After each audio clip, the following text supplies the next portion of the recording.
সাইয়েদনা জিবরাইল বললেন, নবী, রমজান মাস পাওয়ার পরে এই মাসে ইবাদত করে যে ব্যক্তি নিজের গুনাহ মাফ করাতে পারলো না, তার জন্য ধ্বংস আপনি আওয়াজ করে পড়েন আমিন। কত বড় ধমক, কত বড় ওয়ার্নিং দেখছেন, যে রমাদান পেয়েছে কিন্তু রমাদানের ইবাদত করার মধ্য দিয়ে সে নিজেকে জাহান্নাম থেকে মুক্ত বানাতে পারলো না, তার উপর আল্লাহ লানত, তার জন্য ধ্বংস। সাইয়েদনা জিবরাইল বলেছেন আমিন, স্বয়ং বিশ্বনবী বলেছেন আমিন। আওয়াজ করে পড়েন নাউযু বিল্লাহ।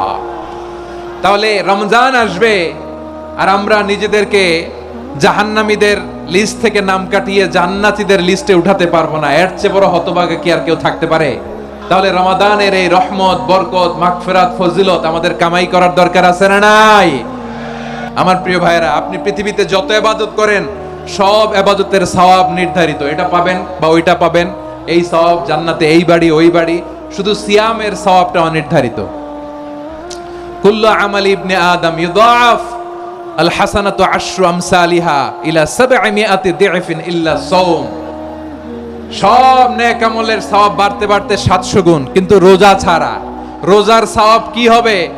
বান্দা খালি রোজা রাখে, ফেরেশতারা কিছু লিখতে পারে না আমলনামায়, কারণ আল্লাহ বলে এটা কিছু লিখিস না, কারণ আস-সাওমু লি, এই রোজা রাখছে আমার জন্য, ওয়া আনা আজজি বিহি, এই রোজার সওয়াব, প্রতিদান, অ্যাওয়ার্ড এটা কিয়ামতের দিন আমি আল্লাহ নিজ হাতে দেব, নিজ হাতে দেব।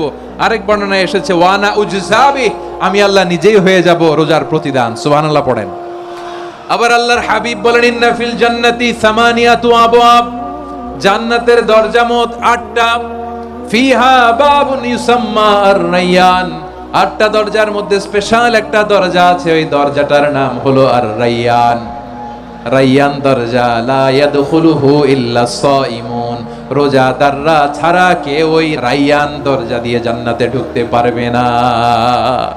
শুধু রোজাদারদের জন্য ওই দরজাটা খোলা থাকবে। দরজাটার নাম আর রায়্যান। শব্দটা কেমন লাগে? ভালো লাগে। অনাগত সন্তান যদি কারো আসে, ছেলে সন্তান, নাম রেখে দিয়েন আর রায়্যান। কি নাম? লা ইয়াদখুলুহু ইল্লা সাইমুন, রোজাদাররা ছাড়া কেউ ঢুকতে পারবে না। মান দাখালাহু লাম ইয়াজমা আবাদা, একবার যে এই গেট দিয়ে ঢুকবে, he will never be thirsty again, তার গলা থেকে চিরকালের জন্য আল্লাহ তৃষ্ণা মিটায় দিবে। আমরা ওই রায়্যান দরজা দিয়ে সেদিন জান্নাতে ঢুকতে চাই কি চাই না? আমার প্রিয় ভাইরা, প্রতি রাতে রমাদানে আল্লাহর ফেরেশতারা আহ্বান জানায়, ইয়া বাগিয়াল খাইরি আকবিল, ইয়া বাগিয়াশ শাররি আকসির, হে কল্যাণের পথের যাত্রী, আকবিল, প্রসিড, আরো ইবাদত করো, আগাও আগাও, আরো জান্নাতের নাজ নেয়ামত কামাও। হে অকল্যাণের পথের যাত্রী, আকসির, স্টপ স্টপ, অনেক হয়েছে। আন্না, এই রমাদান এটা পাপের মাস নয়, এটা ইবাদত করে জান্নাত কামানোর মাস। চিল্লায় বলো ঠিক কি না? ওয়ালিল্লাহি উতাকাউ মিনান নার ওয়াযালিকা কুল্লা লাইলা, রমাদানের প্রতি রাতে আল্লাহ তাআলা এরকম লাখো বনি আদমকে maaf করে দেওয়ার ঘোষণা দেয়, নাজাতের ঘোষণা দেয়। আমরা আল্লাহর পক্ষ থেকে মাফ, নাজাত চাই কি চাই না? আর কিছু যে চাই না আমি, চাই গো নাজাত, আল্লাহ তোমার কাছে আমার এই মুনাজাত। আর কিছু যে চাই না আমি, চাই গো নাজাত, আল্লাহ তোমার কাছে আমার এই মুনাজাত, আল্লাহ তোমার কাছে আমার এই মুনাজাত। পড়েন আমিন। তাহলে রমাদানকে আমরা বুদ্ধিমানের মতো কাজে লাগাতে চাই কি চাই না? বুদ্ধিমানের মতো কাজে লাগাইতে হবে। মুমিনরা স্মার্ট হয়। এই রমাদানে আমাদের কি করণীয়, কি বর্জনীয়? সংক্ষেপে 7টা করণীয় 7 মিনিটে, 7টা বর্জনীয় 7 মিনিটে বলে আমরা বিদায় নিব ইনশাআল্লাহ। বলেন আসন্ন রমাদানে আমাদের 7টি করণীয়। 1 নাম্বার করণীয়, এই রমাদানকে আপনি কোরআনময় করে তুলুন। কোরআনময় করে তুলুন 2025-এর রমাদান। এই হচ্ছে আজকের প্রোগ্রামের স্লোগান। কোরআনময় করতে রাজি আছেন? কোরআন তেলাওয়াত করতে রাজি আছেন? আমার প্রিয় ভাইরা, ধীরস্থির ভাবে কোরআন তেলাওয়াত করুন, তাড়াহুড়ো করে নয়। আনাস রাদিয়াল্লাহু তাআলা আনহু বলতেন, রুব্বা কারি লিল কোরআন ওয়াল কোরআনু ইয়ালআনহু, কোরআনের অনেক কারি আছে যারা কোরআন পড়ে কিন্তু সওয়াব পায় না, বরং আল্লাহর কোরআন তার বিরুদ্ধে আল্লাহর দরবারে নালিশ করে, আল্লাহ লানত করতে থাকে। আমরা কি ওইরকম কোরআনের তেলাওয়াতকারী হতে চাই? না। ধীরস্থির ভাবে, ওয়ারাত্তিলিল কোরআন তারতিলা, তারতিলের সাথে পড়বেন।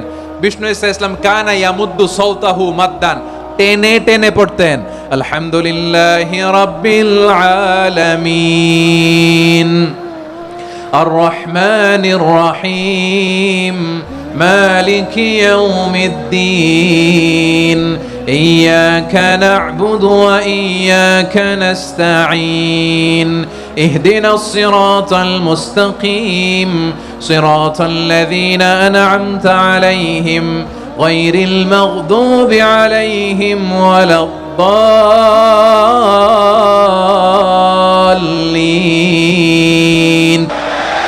كان يمد صوته مدا টেনে টেনে পড়তেন ওয়া কানা ইউকাত্তিউ আয়াতান আয়াতান, প্রত্যেক আয়াত পড়ে পড়ে তিনি থামতেন। এভাবে কোরআন পড়তে হবে। আমাদের অনেক মা বোনেরা আজকের এই চাঁপাইনবাবগঞ্জের প্রোগ্রামের অনেকগুলো মহিলা প্যান্ডেল আমি ল্যান্ডিং করার সময় দেখেছি। আমার অনেক বোনেরা ওনারা কোরআন খতম করতে যে এমন ভাবে তেলাওয়াত করেন, কোরআন তেলাওয়াতের আদব আর অবশিষ্ট থাকে না। আমরা তার তিলের সাথে তেলাওয়াত করব, যেমনটি আমি পড়ে শোনালাম। বিষ্ণু ইসলাম প্রতি আয়াত শেষে থামতেন, টেনে টেনে পড়তেন, তার তিলের সাথে পড়তেন, সুর করে পড়তেন। মান লাম ইয়াতাগান্না বিল কোরআন ফালাইসা মিন্না, যে সুর করে কোরআন পড়ে না সে আমার উম্মত হতে পারে। জাইনুল কোরআন বিআসওয়াতিকুম, বিষ্ণু বলেন সুর করে কোরআন পড়বা। অনেকে কোরআনের খতম তুলবার জন্য কোরআন একেবারে খতম করে দেয় না। আপনি ধীরস্থির ভাবে পড়ে যদি খতম দিতে পারেন মাশাআল্লাহ, না পারলে যতটুকু পারেন পড়বেন, এরপর অনুবাদ পড়ার চেষ্টা করবেন, তাফসীর পড়ার চেষ্টা করবেন।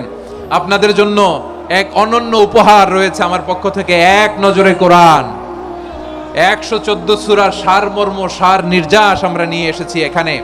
বাংলা ভাষায় আমার জানা মতে খুব সম্ভবত এই প্রথম কাজ কেউ করে নাই। আরবিতে পাবেন এরকম অনেক বই, ইংরেজিতে কিছু কাজ আমরা দেখেছি, কিন্তু বাংলায় পাবেন না। এত চমৎকার ভাবে আমরা সূরাগুলোর সারমর্ম সার নির্যাস তুলে ধরার চেষ্টা করেছি।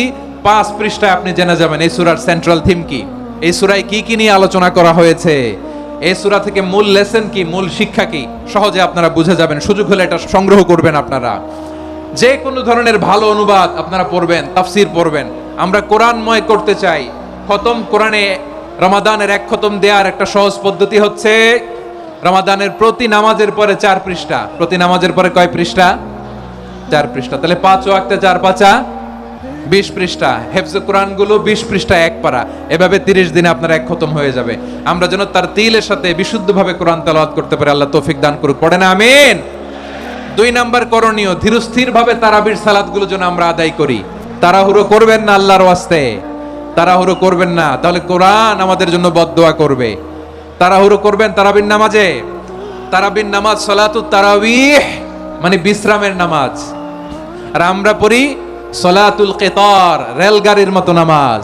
না, এরকম করবেন না। ইমাম সাহেবদেরকে আশ্বস্ত করুন যে ইমাম সাহেবরা আমরা পিছনে আসি আপনাদের সাথে, আপনি আস্তে আস্তে পড়েন, তার তিলের সাথে পড়েন, ধীরস্থির ভাবে তারাবির সালাত পড়বেন। সারা বছর এই সুযোগ হয় না দাঁড়িয়ে কোরআন শোনার, এরকম আয়োজন ব্যবস্থাপনা সারা বছর আর আমরা পাই বলেন তো না। তারাবির সালাতের রাকাত বিতর্ক এড়িয়ে চলুন, রাকাত নিয়ে বিতর্ক করবেন না। 8 রাকাত 20 রাকাত নিয়ে যে মারামারি এই দেশে, এটা শয়তানের ফন্দি। চিল্লায় বলেন এটা কার ফন্দি? আমরা 20 রাকাত পড়ি, আপনারা হয়তো 8 রাকাত পড়েন, কোনো অসুবিধা নাই। আমরা যারা 20 রাকাত আমরা পড়তেছি, আমরা 20 রাকাতের কথাই বলি, 20 রাকাত আমরা পড়বো আজীবন। সৌদি আরবে মক্কা মদিনায় 20 রাকাত পড়ে, কোনো অসুবিধা নাই। অন্যান্য মসজিদগুলো 8 রাকাত পড়ে, এই নিয়ে এদের মধ্যে মারামারি আছে? হ্যাঁ, এই জন্য রাকাত বিতর্ক এড়িয়ে চলবেন। প্রিয় ভাইয়েরা, আপনার আমল আল্লাহর কাছে কবুল হবে সংখ্যার বিচারে না উত্তমতার বিচারে? বলেন তো। উত্তমতার বিচারে। কত চমৎকার ভাবে আপনি আল্লাহর সামনে দাঁড়াতে পারছেন এটা বিবেচ্য। রুকু সেজদাগুলো সুন্দরভাবে